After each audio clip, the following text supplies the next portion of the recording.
Good morning, good afternoon, good evening. I don't care what it is, wherever you are around the world, here in the US, I don't care.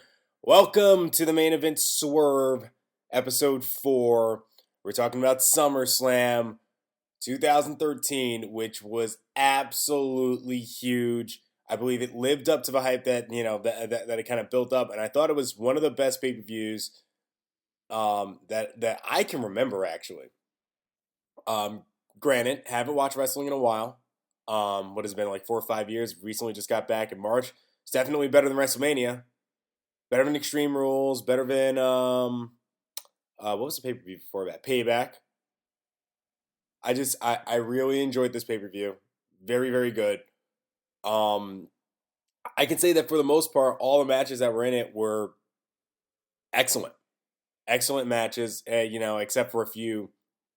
Except for a few weak points. But we'll get into that. First things first, you guys need to go over to Cut a Check Show, or I believe on YouTube it's CAC Show. You need to go to Smalls' channel, SMA 11Z99. And I don't know if it's going to be on Wise's channel. I doubt that, but I know it's going to be on Smalls and Cut a Check Show. They're gonna have interviews up. They already have the interview with Curtis Axel up there. Go check that out. They're going to have the interview with Fandango up later, or Johnny Curtis. I believe they had an interview with Big E, and they also had an interview with Antonio Cesaro. I think they're going to be worth checking out. They also have a Sandow interview as well. Please go to their channels and check that out. I saw the Curtis Axel one. It was just really kind of cool to see. I have been living vicariously through them because I really wish I could be at SummerSlam. I wish I could be at that awesome event and doing what they were doing there. I wish that I could have gotten to talk to these guys. Ask them a few questions. Just kind of get a feel for obviously a lot of them are going to be in character, but still it would just be very cool to just get a beat on them and just kind of see what. How they're enjoying SummerSlam and how they're just kind of going through their career, especially somebody like Ziggler who always just acts like a heel on Twitter. But enough of that. Go check them out. There's your plug, guys. Because they always look out for me, and we just kind of work together, so it's natural for me to do that. I've got it's kind of early in the morning here. It's about 10 o'clock here. I've got a bottle of water and a English muffin with bacon, egg, and cheese. It's Canadian bacon. I'm trying to lose weight again. I've actually dropped 15 pounds since I moved down here, so I'm doing fabulous. I'm almost down to that shape that I need to get in. Just give me a second here. Delicious. Anywho, I'm ready to go. You need to be geared up and ready to go. Make sure you get some sort of snack or some sort of breakfast in you. Just sit down and enjoy this, and let's get going into the pay-per-view. Now, at SummerSlam Access, there were a few matches that were there. I know that Corey Graves and Adrian Neville defended their tag team titles, the NXT titles, on Saturday. Paige also defended her title against Emma at SummerSlam Access. From what I heard, those two matches were very, very good for Access. And then before that, before the actual SummerSlam on Sunday, Maria Menounos teamed up with Natalya to wrestle against Eva Marie and Brie Bella. Now it's very funny that that we're here because Smalls and Smalls knows that Maria Menounos was training to do wrestling at at whatever gym he's at. I can't remember for the life of me. But he knew that she was training and that she was going to have a match at SummerSlam Access. And when it was announced that Maria Menounos was going to have that match, and her partner was Natalya, and that Brad Maddox had pretty much sent out a tweet saying, "Hey, Brie, you need to find a partner." It was reported. Smalls kept saying because there was a report online that it was going to be either Vicky Guerrero or for the life of me, I can't remember who the other person is. And I sat there the entire time, and I'm like, you don't think it's gonna be Eva Marie? And he's just like, no, doesn't make sense. Somebody's too like, but in my mind, I just kept going. You know what? She's going to be in SummerSlam. I have a feeling she's probably going to do something in SummerSlam. We knew that she was a part of the match, but I had a feeling that she might interfere or do something stupid. So this is a way to kind of introduce her, get her some actual ring work against somebody who's completely green. And Smalls said afterwards that it would be a total disaster if they did that. The match would be really bad because having Maria and Eva in the ring together would be horrible. Sure enough, it's announced about a day or two right after I told him that Eva Marie was going to be Bree's partner. Who's honking their horn? Nobody honks their horn in this state. That Eva Marie is Bree's partner, and I'm just sitting there like, I'm Smalls. I fucking told you. I told you this was gonna happen. To me, it just made sense. It made sense because she's green. She's green as grass. So is Maria. Even though yes, she's been training. She's still very green, and yes, she's had a few matches before. But come on. It's not her full-time job. So they had a match. I've seen some pictures of it. I saw some shots of it at SummerSlam, and it looked like they were trying to just show the best shots possible, in order to make it look like it was decent. I'm still waiting to see some video of this because I'm just interested in seeing what it's like. I still want to see the Adrian Neville Corey Graves match, as well as the Emma Page match. The Emma Page match on NXT when Paige won the championship was amazing. And I've been catching up on a lot of Paige's, she used to go under the name Brittany Knight. Her matches in England. Holy cow. Some of the matches that she did overseas were actually kind of better than some of the work that she's done on NXT thus far. And it makes me really respect some of the wrestlers that are over there, the female wrestlers, because they're very good. I've seen two already that are very talented, and just are far more technical and precise. They put on 10-minute, 11-minute women's matches, and they are very good. The Amtrak is passing by my house now. I'm right by a train station, so I apologize if, since we're dealing with all the sound effects today. But yes, she was very good. So I'm interested in seeing her Access match. But I just want to know how bad it was.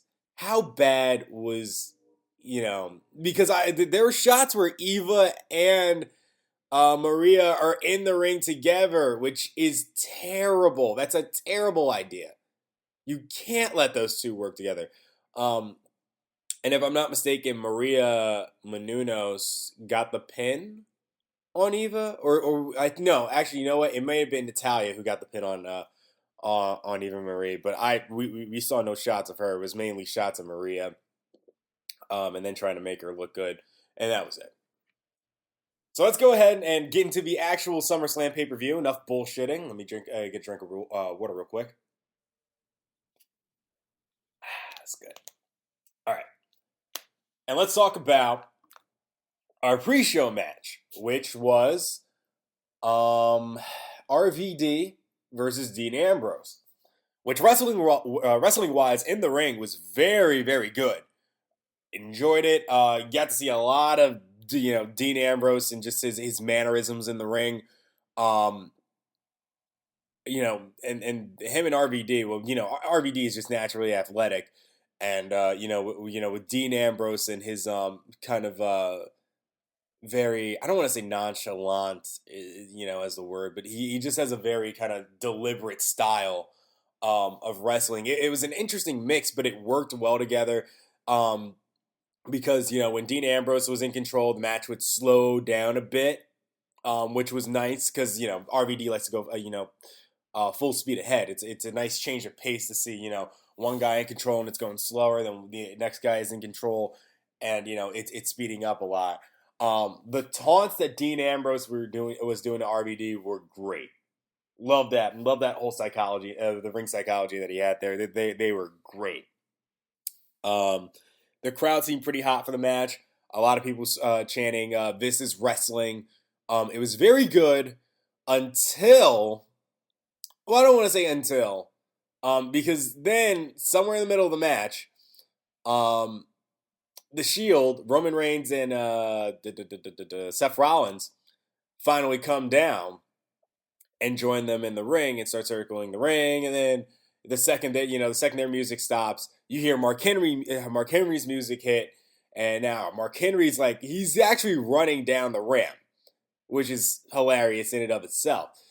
And the second that he comes down the ramp, Big Show's music hits. And I think this is good. This is good for a number of reasons because we know that they're going to feud with them, and finally you have giants going against um, the Shield, and they've been known to just kind of like bully guys, even superstars. So it's going to be interesting to see how they handle two guys who are like 400, 500 pounds, along with RVD. So the match continues, and it gets outside at one point. Then they go back. Oh, and RVD does that move now where he kind of jumps off the apron and does kind of like a spinning leg drop on Dean Ambrose off the barricade. That looked very good. They got in the ring, and then I forgot what RVD did to set. Oh, he had Dean Ambrose on the floor, did a rolling thunder, and then set himself up for the five-star frog splash. I think he hit it. And when RVD hit it, he went to go for the pin. Roman Reigns came in and hit him with the spear. And then the Shield had to book it because, Big Show and Mark Henry are there. RVD wins on a disqualification. Wasn't crazy about that finish, but at least it's setting up a feud, so I'm okay with it. But yeah, I wasn't crazy about the finish. I understand it. Shield going to be feuding with those three for a while, which makes me wonder, is this where the Shield finally loses their titles? It seems like a legit time to do it, especially because it seems that WWE is pushing tag teams. So it may be time for them to drop the titles and give it to Big Show and Mark Henry. Get a chance to give guys like primetime players and the Real Americans a chance to kind of compete for the titles and really grow that tag team division. So I think this is a good move. I had no problems with the match overall and what happened. I just wasn't crazy about the finish. That's all. So moving on, and the Miz is hosting this whole thing. So, we have to deal with, Mike Mizanin being, well, I don't want to say Mike Mizanin because from what I've heard, Mike Mizanin is actually an okay guy. But the Miz is just absolutely horrible. I can't stand his character. His character just pisses me off. But yeah, he's there hosting SummerSlam, and whenever he comes out and says anything, like he's introducing all the matches and stuff, and Fandango the entire time interrupts him anytime he comes on screen and just starts dancing with Summer Rae because he's Fandango. That's what he does. God, Johnny Curtis is awesome. But you know what? Actually, I wasn't too mad about it. I thought it was kind of funny. Not like like laugh out loud funny, but like yeah, all right, that's kind of funny.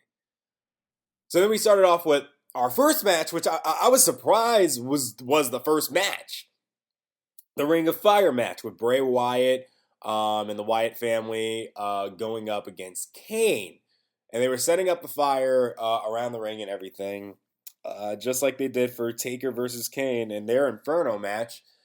And this match was the only match that made me go, really? Just like that's all we get? That's what we get? You do a Ring of Fire match and that's the best you can give us? Like, really? The match was it was very slow. Like, you never really got into it.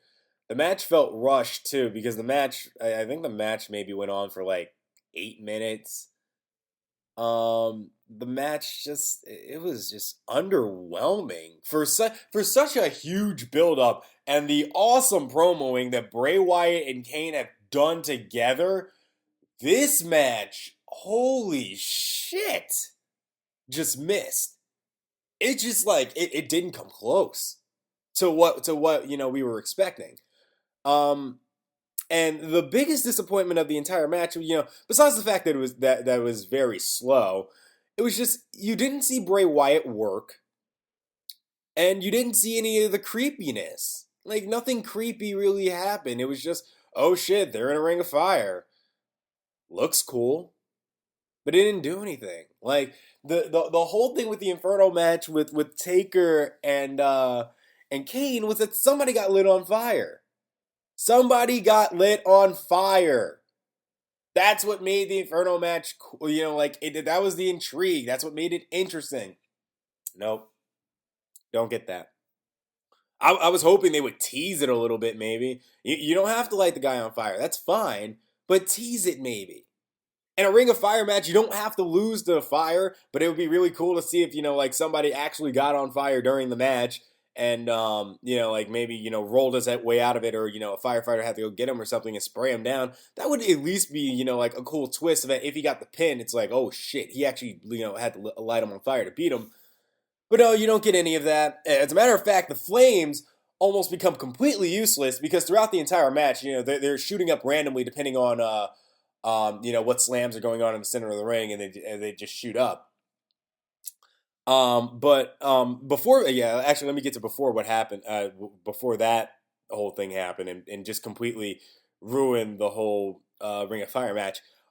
Kane goes and hits Bray Wyatt with 2 chokeslams back to back. Boom, 1, boom, 2. And Bray Wyatt is just sitting on the ground. He's just laying there. He's dead. And I'm just like, well, unless I'm like, come on, just give me like the Undertaker sit up. Just do it. Just do something just freaky in the ring. That just, shows me, oh, you're Bray Wyatt. Like this is who we should be afraid of. This guy is a monster. Never got it. Because after he hits that second chokeslam, and Luke Harper and Eric Rowan are on the outside. I forgot to talk about this. And they're trying to find their way inside the ring. So they do all different types of stuff. Like, I thought this could have been interesting. I think it was Luke Harper who grabbed a kendo stick from underneath the ring. And what did he do? Oh, he tried to hand it to Bray. And it caught on fire. And I was like, wait, is he going to beat Kane with a kendo stick on fire? No, they ended up not bringing the kendo stick into the ring. And, the fire guy, they had some, fire extinguisher guy, some firefighters get a fire extinguisher and blow it out or whatever. Then I think they beat up the guy who was the firefighter and tried to extinguish the flames at the side of the ring. And then they tried to get in doing it that way, but then the flames came right back up. And then they ended up getting in the ring because they covered the flames, I believe, with the ring apron. Okay. So now the whole family's in the ring, and you just go, why? Why all that build up for that? Why? They in the ring, they jump Kane. Bray Wyatt hits his sister Abigail, and I'm just very disappointed. I'm just like, really? That's the finish? That's the finish for that? You don't tease the fire at all. You don't do anything. Just that's it. It was a very disappointing match for a Ring of Fire match to start off SummerSlam. That was really lame. It was lame. It's almost like that match didn't need the Ring of Fire. The purpose of that Ring of Fire was to keep his family out. It was just supposed to be him and Kane. And from that standpoint of it just being him and Kane kicked Bray Wyatt's ass. Which does not look good for Bray Wyatt. It doesn't. It doesn't look good at all. I mean, granted, yes, can he promo like crazy? And will we probably forget that this even happened? Well, I won't forget that it happened because this was his debut. But like, will the promos at least make him seem creepier again? Yeah, but the reason why the Wyatts got called up here is yes because of the gimmick, but we want to see him because he can work in the ring, just something, anything. Let him use his moveset. But I guess I don't know if they still want to make Kane look strong, and that's the whole thing. It didn't make sense to me. After the match, they did the whole chair guillotine again. But this time, it looked really, really bad because they set up Kane's head. They bring out the steel steps in front of the wooden rocking chair that Bray Wyatt has, and Bray's just sitting there. And in front of him is Kane, with his neck, kind of there. But on TV, and I'm pretty sure you can see this in the pay-per-view too, at least from what Smalls told me. When they brought down the chair to kind of do the guillotine, not the chair, the steel steps to do the guillotine, there's a big triangle there. He's not getting hit with that. So it looks really bad to us because the guillotine, it doesn't work. It doesn't work from that angle.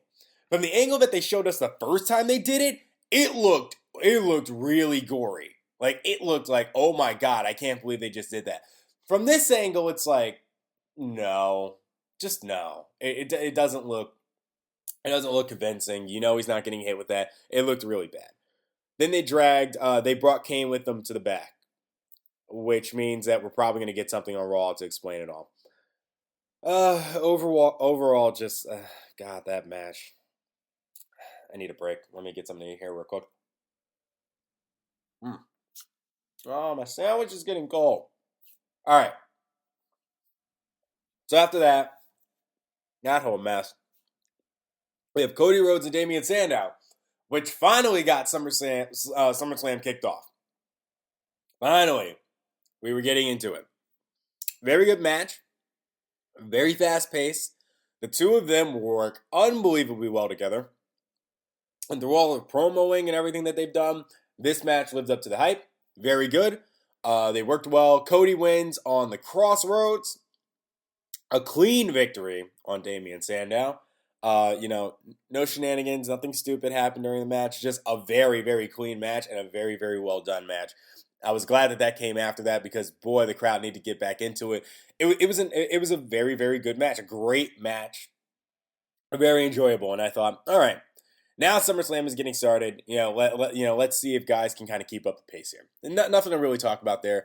The only thing that disappointed me was that it wasn't a contract match, which is what I was expecting. But no, they didn't do it. And I kept saying on Twitter, when are they going to announce that it's a contract match?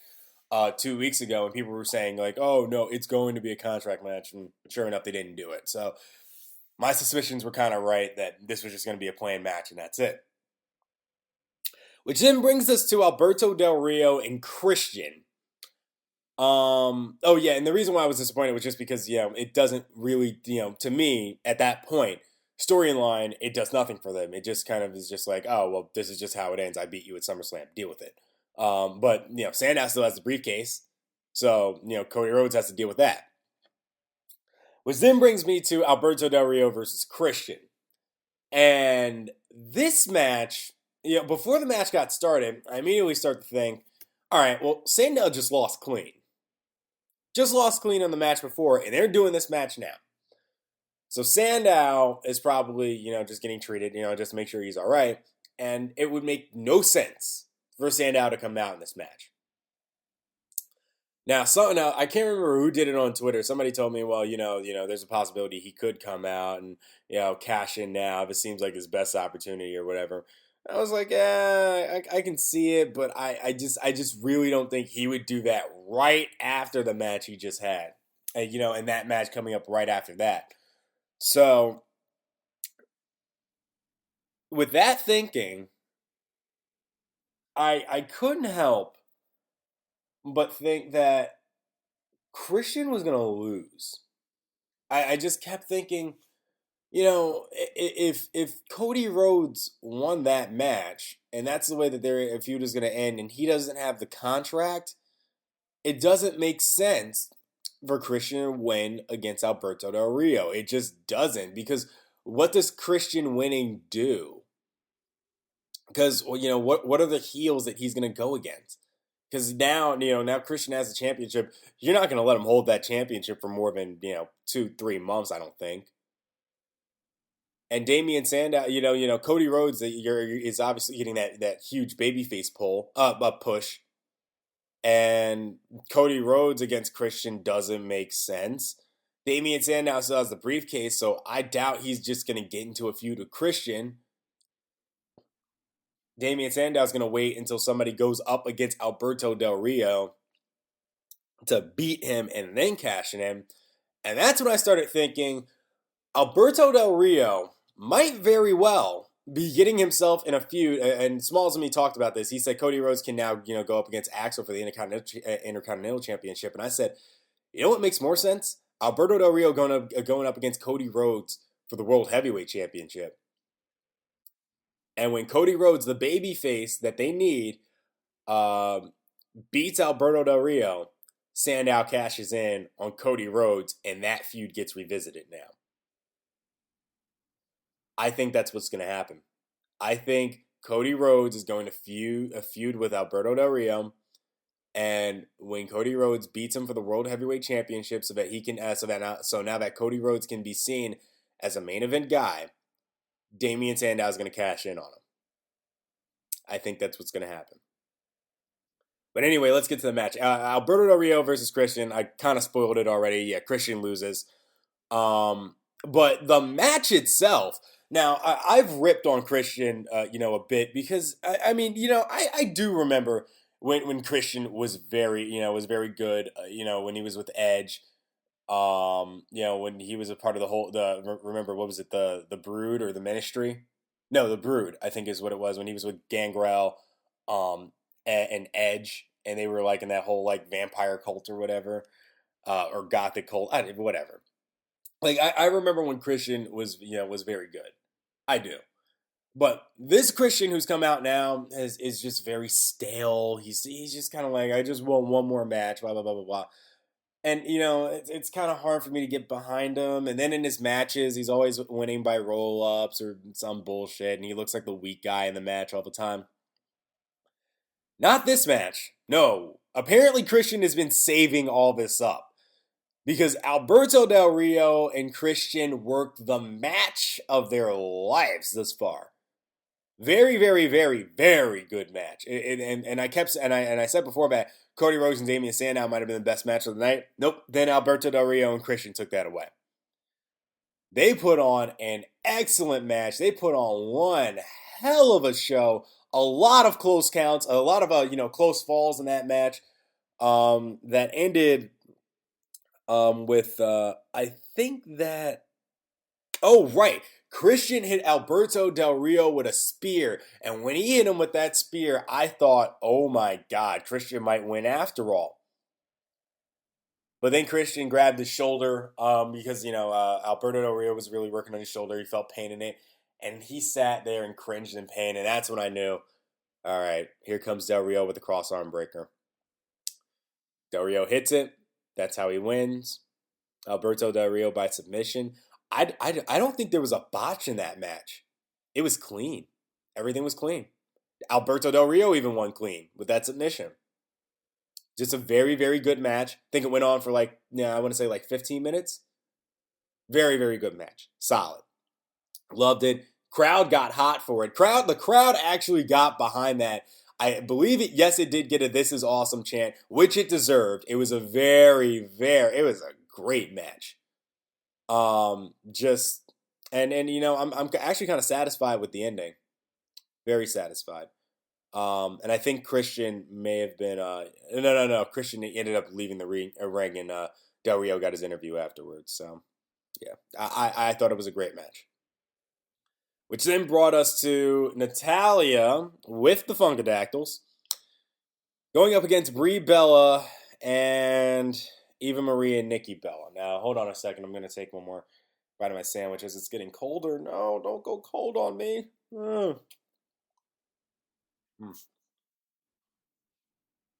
Mask up. It's funny. I picked Canadian bacon. I just talked about Christian, and now I'm on Natalia. Are there any other Canadians on this Ross? On this card? Nope. All right, that might mean that I need to finish the sandwich now. All right, so Natalia versus Brie Bella. Eva Marie gets her first look, being a valet for whatever. So it's the first time ringside.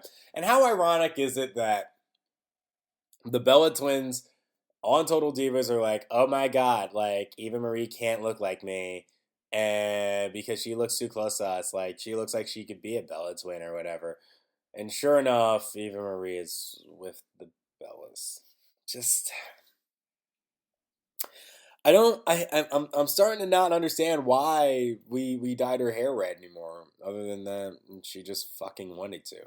Oh right, well right, they wanted to make her blonde, and then she said, "Fuck that." I'm Eva Marie. I do whatever the fuck I want to. Even though now that I'm watching Total Divas more, that's starting to look more like it was like something they intentionally did, not something that really happened. But anyway, let me get on to the match. It was a match. I mean, I really wish Natalia had some real competition to go up against. I mean, it's Brie Bella, so I mean, there's only so much she can do in a match. It was all right for what it was. Natalia won by submission, and right, she hit the sharpshooter on her. Oh, I did have one problem with that match. And I need to talk about this. AJ Lee, the week before on Raw, no, 5 days or 6 days ago, last Monday, you know what I mean, on Raw, was in a match with Natalia, and Natalia made AJ Lee tap twice on Raw. Twice. Once when she, I have no idea who the botch is on here. I just don't know if that wasn't supposed to be the finish or what, but Natalia had AJ Lee in the sharpshooter, and Natalia let go, and as soon as she let go, AJ tapped out. And I don't know if the ref was just in the wrong spot or whatever, or what happened. It was very weird. And then the ref didn't end the match. So Natalia had to go back in. Had to go back and then put AJ in the sharpshooter again and made her tap out twice. So AJ tapped out twice in the sharpshooter. Brie Bella, on the other hand, gets the sharpshooter the first time, and Brie Bella doesn't tap. No, she actually finds a way to wiggle her way to the ropes and break out of it. And Natalia had it in for a while. She found a way to break the sharpshooter, which is kind of sending a bad message right now. Because right now, the way that the Divas division looks, we're saying Natalia is the way that it's been going for the past month, is that Natalia is quite arguably the strongest diva, the best diva right now in the division. Maybe with Caitlyn, but we haven't seen them fight, so who knows? We know Natalia and Caitlyn are up there. After that match at SummerSlam, I mean, can you really convince me that Brie Bella is not over AJ Lee right now? I'm not saying that AJ Lee isn't more over than Brie Bella. No, that's not what I'm saying at all. I'm saying that in terms of ranking, in terms of who's strong or not. After that, Brie Bella looks stronger than AJ, and that's not good. Because then it begs the question: why? How is AJ your champion? How? Because she works dirty? I mean, come on. We know that AJ Lee can work a little bit. Not even a little bit. She can work.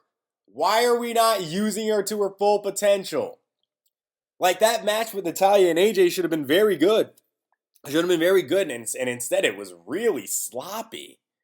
Really sloppy, really bad. And like, even though Natalia got a win and I was happy for that, the match itself was, oh my god. Like, what happened here? I spent way too much time on that Divas match. Let's move on. Then we had, was this Ziggler and Caitlyn with Biggie and AJ after? No! Oh, right. Sorry. Match of the fucking year. Brock Lesnar versus CM Punk. The best versus the beast. Holy shit. Just levels of awesome. So many nuts busted during this entire match.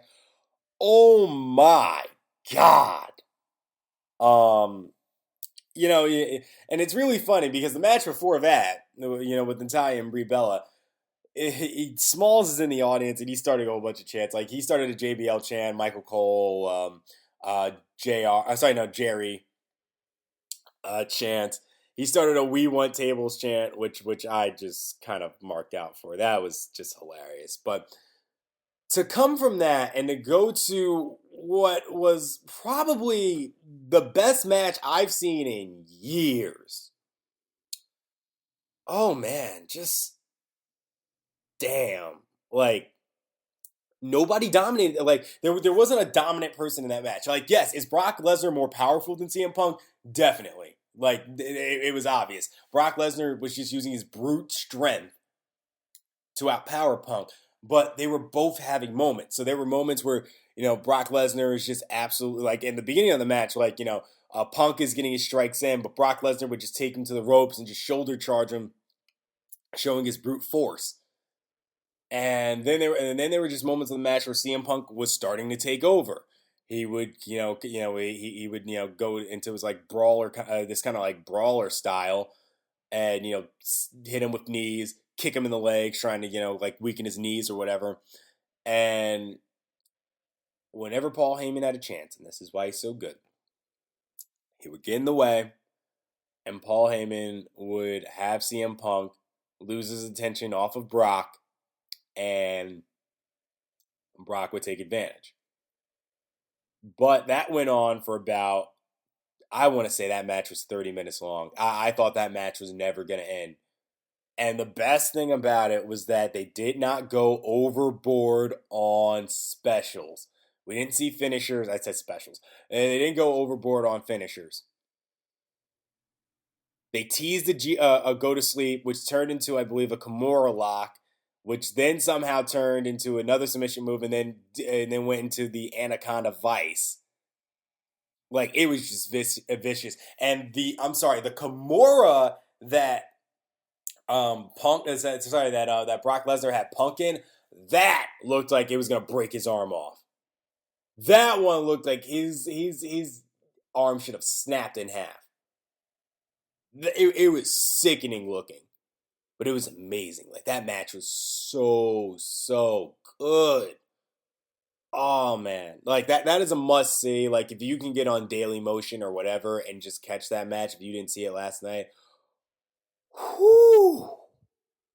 Pop the molly, I'm sweating. Like that good. It was ridiculous. And then because it was no disqualification, Punk bringing him a chair or whatever, that happened. Punk actually did a move off the top rope where I think he did like a diving elbow on the Brock Lesnar's face with the steel chair. Between the two of them, there was such an array of moves. Like their movesets just completely opened up for this match. And it was amazing. Loved it. Punk actually did deliver the go to sleep on Brock Lesnar. I don't think he went for the pin though, because then I think he set his eyes on Heyman, which made me a little sad, but whatever. And then Brock Lesnar was actually going to go for his F5. Oh, at some point, yeah, Brock Lesnar was going to do something, and Heyman came up ringside, and he was about to get the F5, and because Punk got distracted at the ropes by Heyman, and just as Brock was setting up for the F5, he had Paul Heyman by his tie and was just like wringing it, like he would not let go, and was just tugging it, just like it was just convincing. Punk did end up getting his one punch in on Heyman. I kind of wish it was more. I don't know if they're going to just do that later on. But yeah, Punk got his one shot in on Heyman, and it was It was just great to see. Great to see. How did they win? How did Brock Lesnar win? Some sort of interference with Heyman, I believe. And Brock Lesnar hit an F5 on Punk into the chair. And Punk landed like square on his face. Holy cow, what a finish. Brock pins him 1, 2, 3. Man, amazing.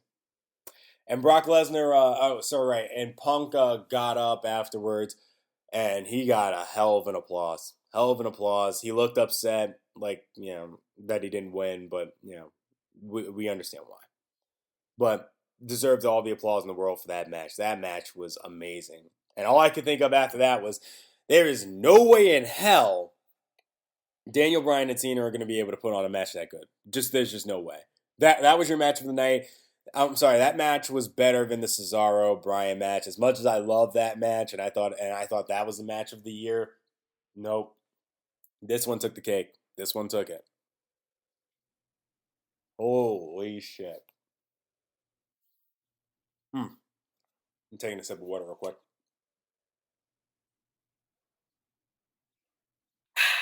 All right.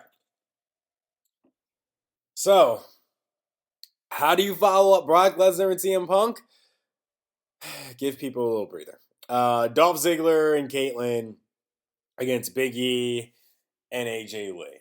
I couldn't get into this match. I don't know why I couldn't, because I was actually looking forward to Dolph Ziggler going up against Big E, but with AJ and Caitlyn there, you know what it is too with mixed tag team matches. There's no allure to it anymore. Like, they can tease man versus woman all they want, but the ref doesn't let it happen. So you'll never see like Caitlyn. Well, maybe on the outside it'll happen, but like you'll never see, like Big E deliver a clothesline to Caitlyn or something like that, or just like at least like shove her or something.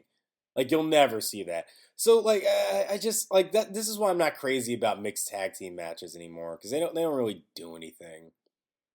It's usually the Divas go outside and they resolve their stupid little argument or whatever. Caitlyn hit AJ with a spear.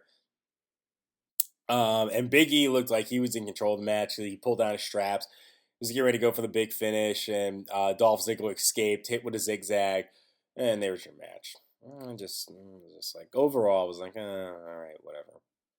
I don't know if the crowd was really hot for that. I really don't remember that match. I almost kind of like just blanked it out of my mind. So after that, we have our main event. Daniel Bryan versus John Cena. But before that happened, The Miz had another segment where he's about to introduce the main event. And Fandango comes out again. He hits Fandango, which is suggesting that they may be in a feud later. Which, all right, yeah, it gives The Miz something to do. But the less I see The Miz, the happier I am. So I can't say I'm happy for that part of it. Although I do think that they could be back in the Intercontinental title picture.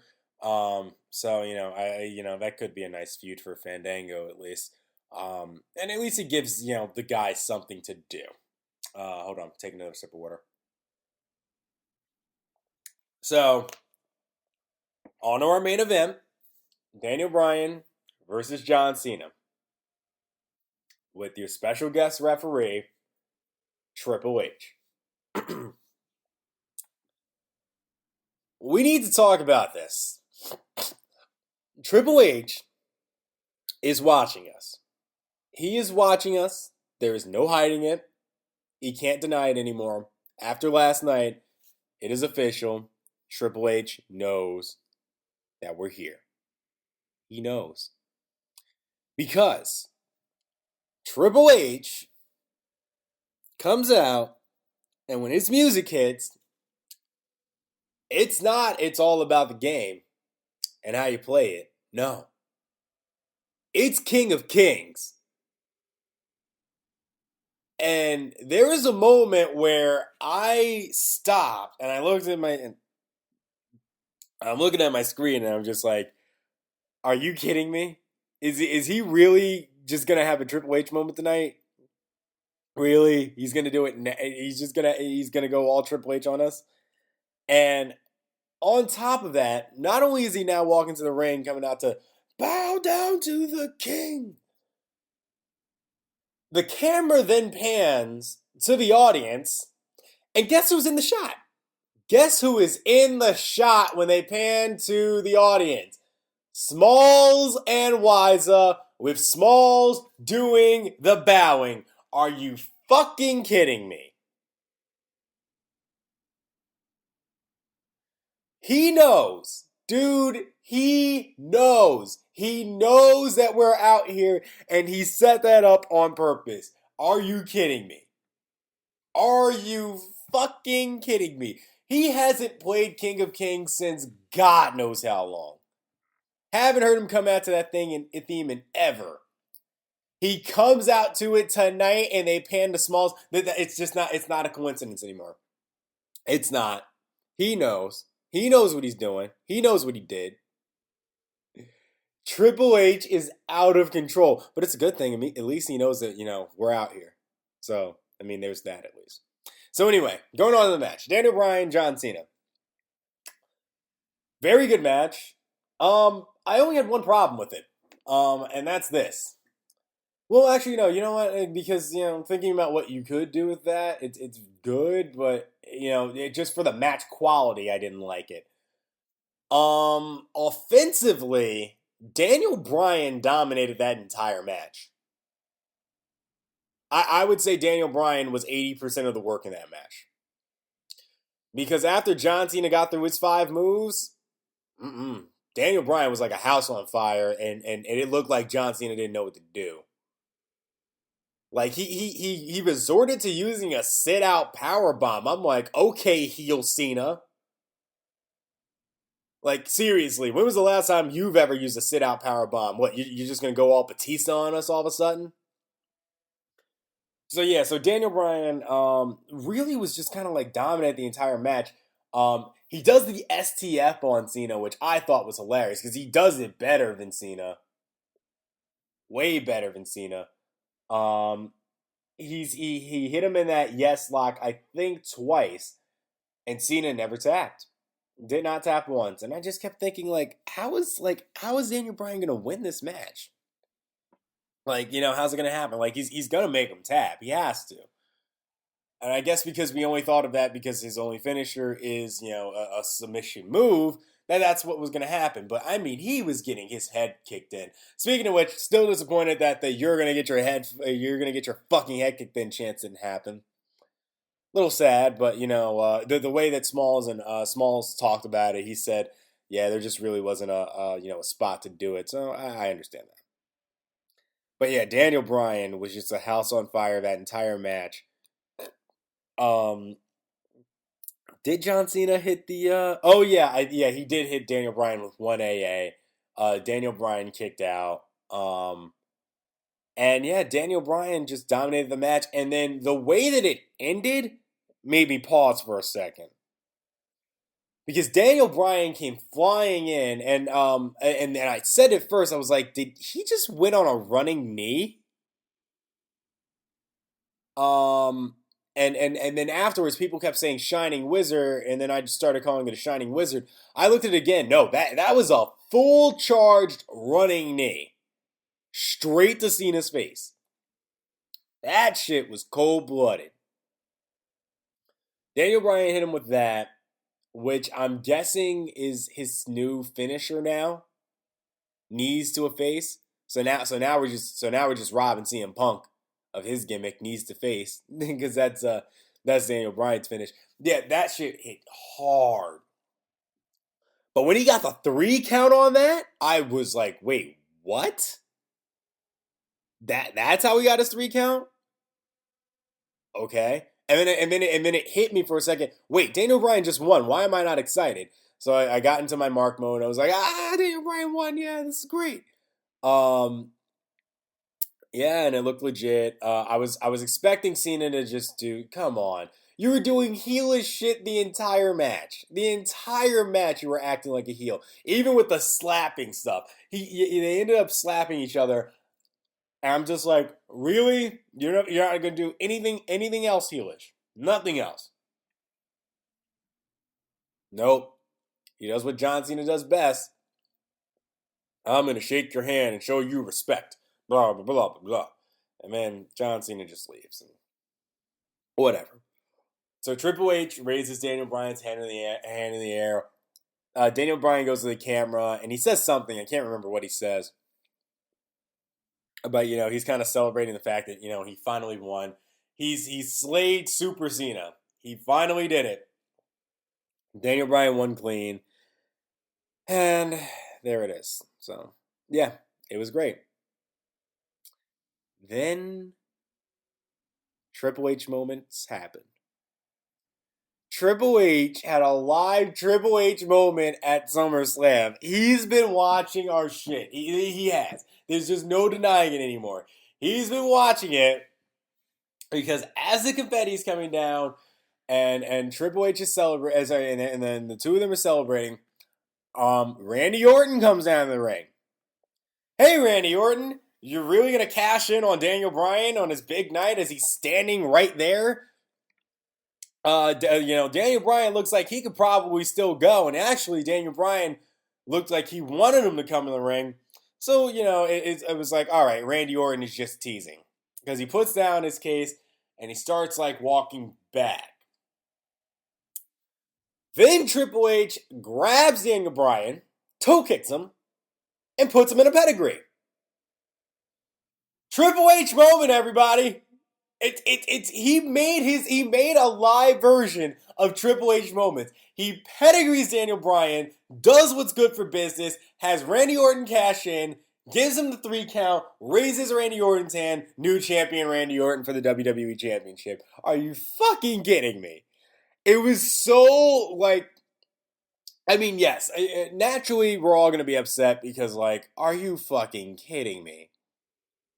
That's how Daniel Bryan, that's what we're going to do to Daniel Bryan? Really? And then it also makes me wonder, so then what do we do with Triple H? What happens with Triple H, Vince McMahon now?